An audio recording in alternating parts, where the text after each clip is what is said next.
আসসালামু আলাইকুম।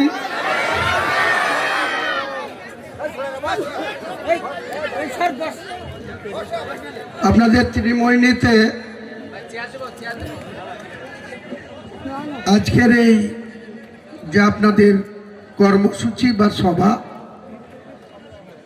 আপনারা জানেন আমাদের আজকে পবিত্র জুম্মার দিন। গত 6 ডিসেম্বর শনিবার ছিল। সেই শনিবারে বহু বিতর্কের অবসান ঘটিয়ে বাধা বিপত্তি, প্রচুর অসহযোগিতা, হাইকোর্টে কেস, 6 তারিখে শিলান্যাস এবং 5 তারিখে হাইকোর্টে, 3 তারিখে যে মামলা হয়েছিল সেই মামলার হাইকোর্টের প্রধান বিচারপতি সুজয় পাল তিনি 8 তারিখে হিয়ারিং এর ডেট দিয়েছিলেন। কিন্তু রাজ্য সরকারের অ্যাডভোকেট জেনারেল এটাকে স্টে করার জন্য 5 তারিখে যাতে হিয়ারিং হয় জরুরি ভিত্তিতে, সেটাও চেষ্টা করলেন। তার আগে তো আমাকে কিভাবে প্রেসার দেওয়া হয়েছিল বিস্তারিত বলবো আপনাদের সামনে। তো যখন মামলা করা হলো, তাদের একটাই উদ্দেশ্য যে বাবরি মসজিদের ভিত্তি স্থাপন করা যাবে না, ভারতবর্ষের নাকি আইন শৃঙ্খলার অবনতি হবে, মুর্শিদাবাদে নাকি অমুসলিমদের অনেক অসুবিধা হবে, এই ইত্যাদি ইত্যাদি। এবং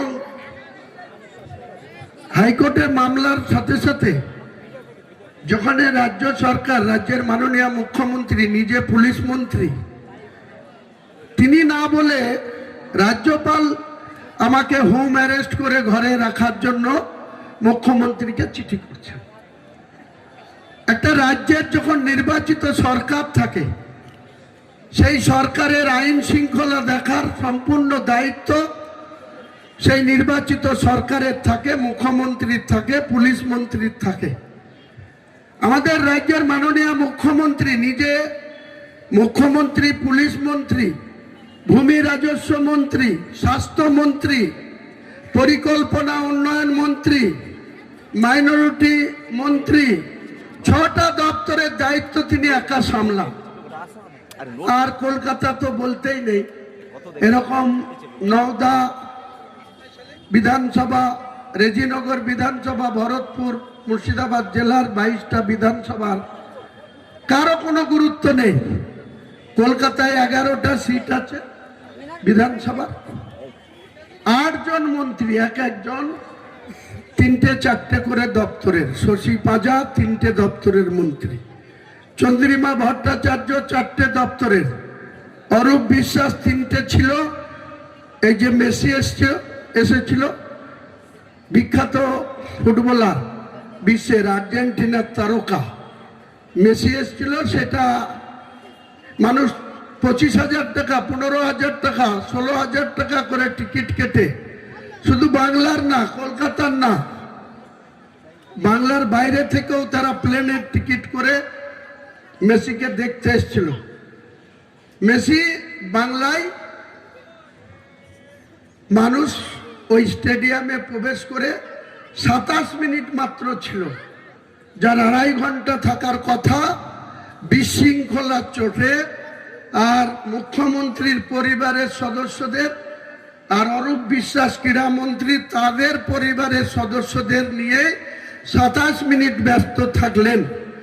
দর্শক সেখানে বিক্ষোভ, চেয়ার ভাঙচুর থেকে শুরু করে যখন বিক্ষোভ শুরু হলো, মারামারি ঝামেলা শুরু হলো, মেসি বলল আমি এখানে আর 1 মিনিট থাকবো না। 27 মিনিটের মধ্যে সেই যুব ভারতী ক্রীড়াঙ্গন থেকে বেরিয়ে তিনি সোজা এয়ারপোর্টে গিয়ে প্লেন ধরে অন্য স্টেটে চলে গেলেন, অন্য রাজ্যে চলে গেলেন।